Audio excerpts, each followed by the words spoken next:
When we design a building, structure, or any living space for that matter, we usually do it with the intention of use. Now, this is obvious in some cases, say, when designing a chair or a cup, but it's more subtle in others, say a house or a park. You can tell what these things were designed for just by looking at them. But what happens when these things are used for something else? Say a chair made for giants or a house made for ants? How does it change the way we experience these things? Does it become fun, intriguing, uncomfortable, frustrating? What if it was impossible to use? Is there beauty in the struggle? Humans Forgotten by Design is a series about living spaces designed for someone or something else. Join us today as we explore a variety of man-made environments and try to piece together how they came to be.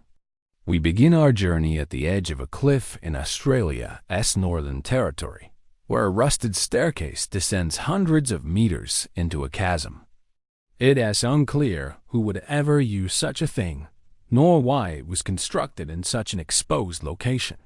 But one thing's for sure, it makes for an epic entrance to an already stunning landscape. Now, because of its remote location, this place wasn't really designed for anyone in particular. It's not like there is a house down there that someone needs to access or some kind of mine or factory that workers need to get to. No, this staircase was designed for no one. It's simply a part of an old quarry which once provided the materials for a new life here on the surface. While quarrying is an essential part of many modern economies, few of us take much time to think about where all that stone and dirt goes after it has been extracted. Sure, some of it ends up in our houses, roads, factories, buildings, and other man-made structures. But what about the rest? Where does all the leftover earth go? Well, sometimes it gets pushed over the side of a cliff and left to make its own way in the world. This is the case here. Over time, nature will reclaim this staircase, and eventually it will be completely gone, leaving little trace that it was ever here at all. In a sense, this place was designed for entropy itself. But our next staircase was made for a very real and very specific purpose. Situated high above the bustling city of Hong Kong, this narrow set of stairs connects two residential towers by a steep hillside. The locals have nicknamed it Million Steps because there are well over 1 million ways to climb it. That sounds like a lot, but there's actually only one way to get to the top, and that's to walk up. Of course, there are staircases around the world that are longer than this one, but none that I know of are quite so vertical. Because of this, it takes the average person about 3 hours to climb the entire thing. 3 hours of solid up means that this stairmaster isn't for the casual commuter or tourist. No, the people who regularly climb this hill are truly devoted to their fitness goals. Or maybe they're just late for work. Who knows? Either way, the reason these stairs exist is the same as most man-made structures: convenience. They were built to allow easy access between two places, except instead of taking a bus or train, we get to burn a few extra calories. And let's be honest, the view is probably pretty good along the way. Our next flight of stairs is even more extreme. Found deep within the mountains of China, this construction allows visitors to descend 1,200 meters through a sheer cliff face. That's over 3,900 feet. As far as I know, these are the tallest stairs in the world. And while they don't pose any danger, they do inspire a great deal of fear in me. Because unlike the previous example, there is no handrail to speak of. Sure, you could always hold onto your friend's shoulders in front of you, but there's no safety net here. If you slip, you fall.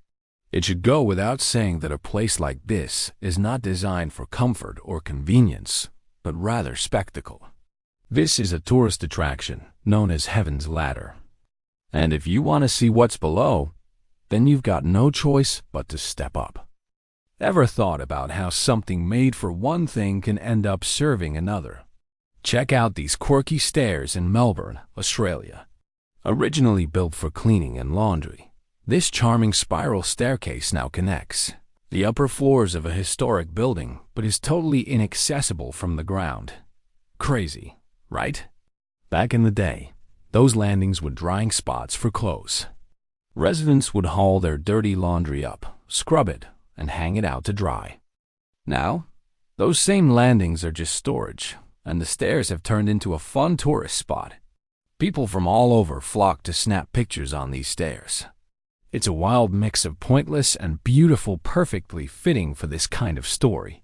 For our next story, we head to Japan, where a long and winding staircase has appeared in the middle of nowhere. Well, nowhere for you perhaps, but for the artist who created it, this place is everything. His name is Nishi, a man who spent the last decade climbing trees and collecting plastic bottles. Each bottle he finds becomes the building block of a new artwork, a swirling mass of plastic that comments on the state of our planet. Because Nishi collects his materials freehand, each sculpture is unique, never to be repeated. He prefers not to plan his work ahead of time, instead letting the bottles dictate the form and shape of each new piece. When asked why he spends so much time and energy on these sculptures, his answer is simple. He wants to raise awareness about pollution and hopefully inspire people to live more sustainable lives. Now our final staircase is possibly the most unusual of all.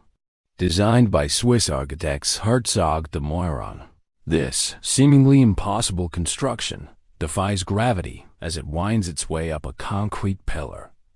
At first glance, it looks like a staircase from a fantasy movie, something that shouldn't exist, but it does.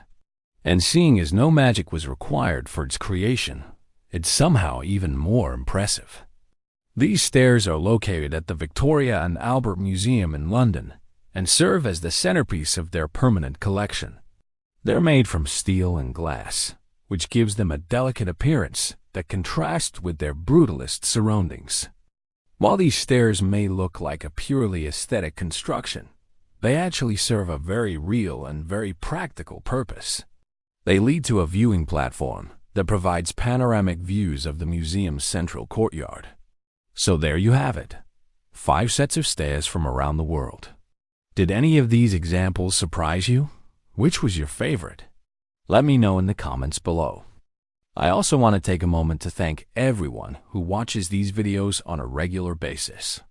Your support helps me to keep making content, and for that I am truly grateful. Thanks again, and I'll see you next time.